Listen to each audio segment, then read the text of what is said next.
everyone, it's me, Krista. If you've been here before, welcome back to my channel. If not, welcome for the very first time to my little art corner here on YouTube.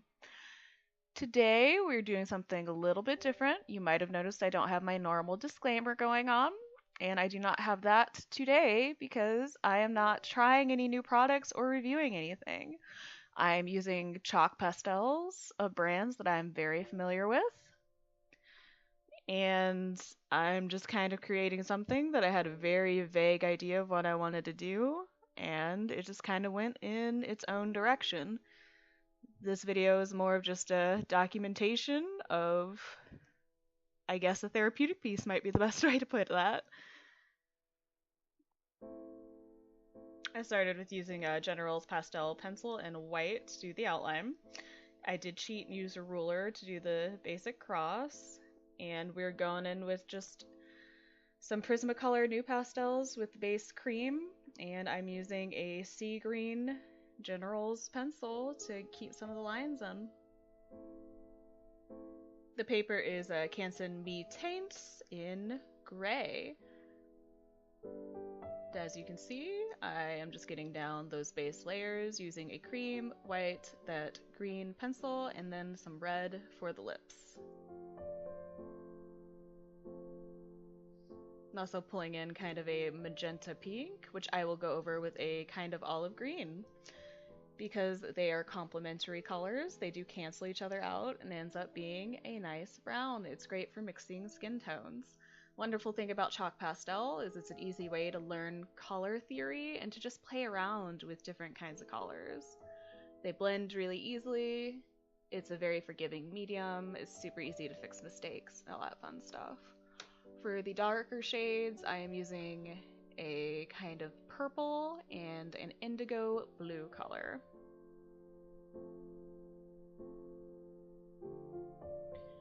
The original plan for this piece was really just to have kind of half of a woman's face just cloaked by darkness. It does end up kind of going in a different direction as I keep going with these. I originally was going to use a black paper, but I did not have any. That's why I have the gray. So I do end up using that deep blue in the background. And you'll kind of see more where it goes. You saw in the thumbnail kind of where it ends up, but this is definitely one of those pieces where I kind of had a plan, but not really. And the plan changed as I went. I think that's kind of the great thing about the creative process in general. Sometimes where you go in isn't necessarily where you end up, and that's not a bad thing.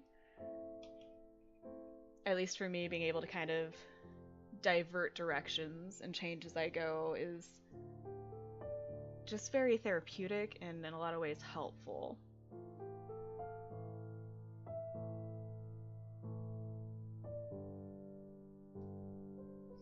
I think in some subconscious level this also reflected my inner mind at the time, which sounds weird to say, but I think anyone who creates, you know what I'm talking about. There are just certain pieces that feel almost like an exorcism of negativity, or just like a giant release of something you're holding on to at that moment in time.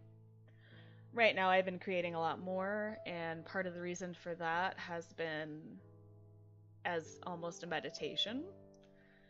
Because in my personal life, there's a lot of stuff going on around me. A lot of it doesn't directly affect me, but it affects people I've known for over a decade now, and a lot of them are people I care about.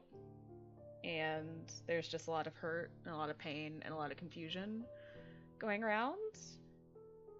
And unfortunately, when people I care about feel stuff like that, it affects me even when I'm trying not to let it. Usually when my mind gets chaotic, I try to intentionally create something that's like calming. I intentionally try to do something more peaceful, more quiet. And in certain pieces you'll notice that. There's sometimes where the work becomes quiet and meditative so that I can embody that inside of myself. And sometimes the chaos within kind of comes out on the paper, which I think ends up being the case here.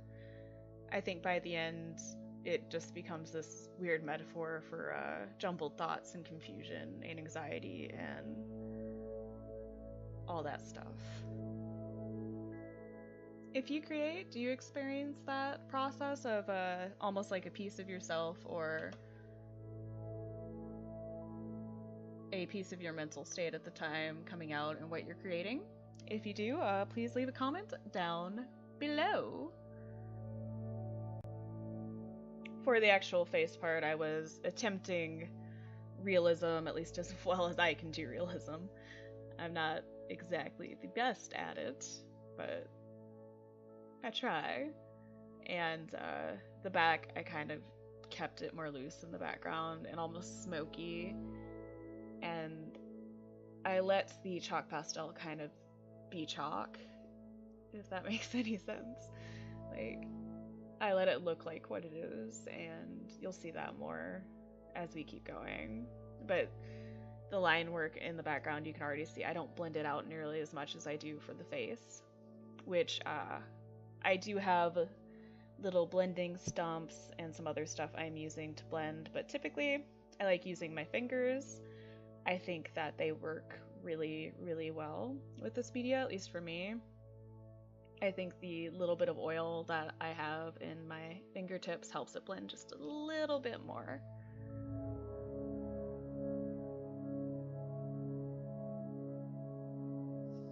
And like I said earlier, chalk pastel as a medium is super forgiving. If you make a mistake, you can easily erase it with a kneaded eraser.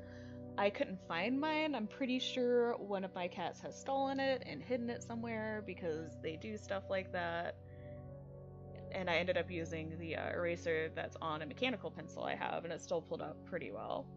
It's easy to fix mistakes. It's easy to just experiment with.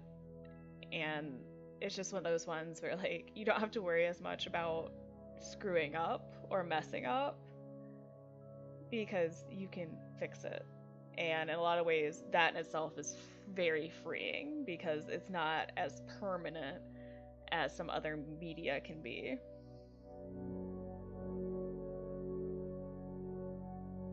And you can get a lot of different effects with it depending on how well you blend it. You can get some fairly realistic effects if you blend it really, really well. And you can get rougher, more abstract, more textured effects if you don't blend it quite as much. And as you can see in the face, I'm just layering layer upon layer. Just like with most media, you kind of got to do that. I am bringing in just some little pieces of soft pink that I am not adding the green over, just to bring a tiny bit more warmth back into that face, especially because I made the lips so pink.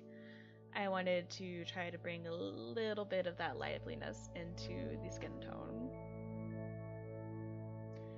I did almost do just red in the background. I'm happy that I decided to do the indigo blue instead, because I think the red would have pulled away from what I wanted to be the focal point, which is that face.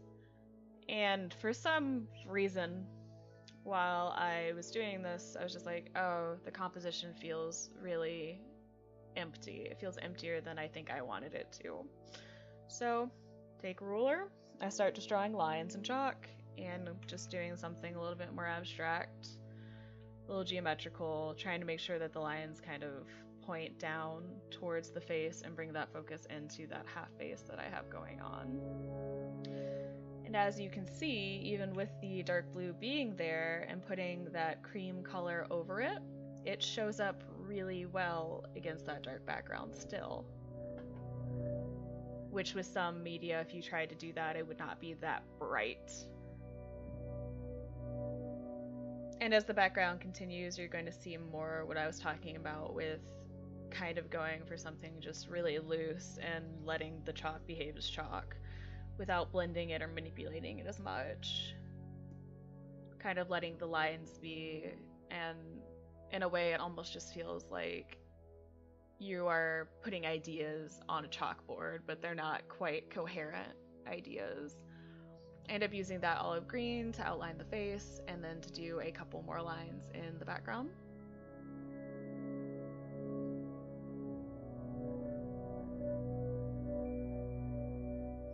I also end up doing little squiggles with one of the pink and purple colors in the background. You can't really see it very well on camera. You can see it a little bit there.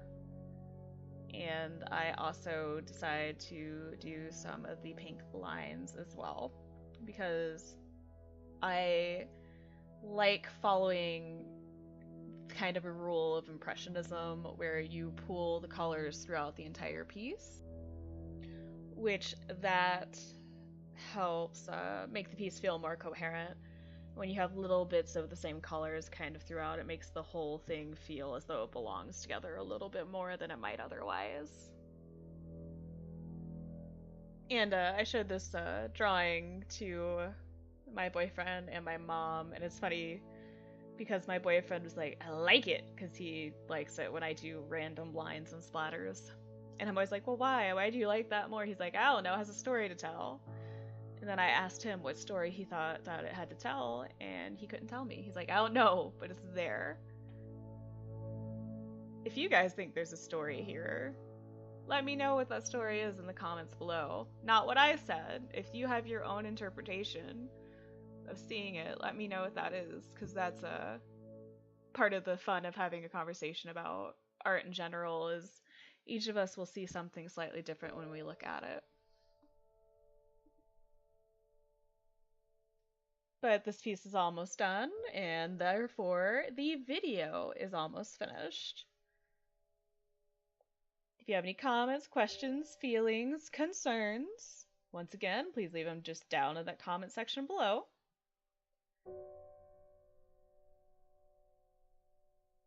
I would really like to hear from you. I like having conversations about art. If you liked this video, please feel free to hit that like button.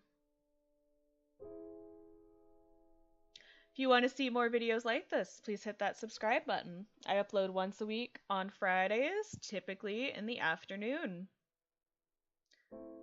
I do stuff like this, where I'm just kind of creating what I want, and a lot of videos I am trying out different art subscription boxes or different art supplies that I have not used before.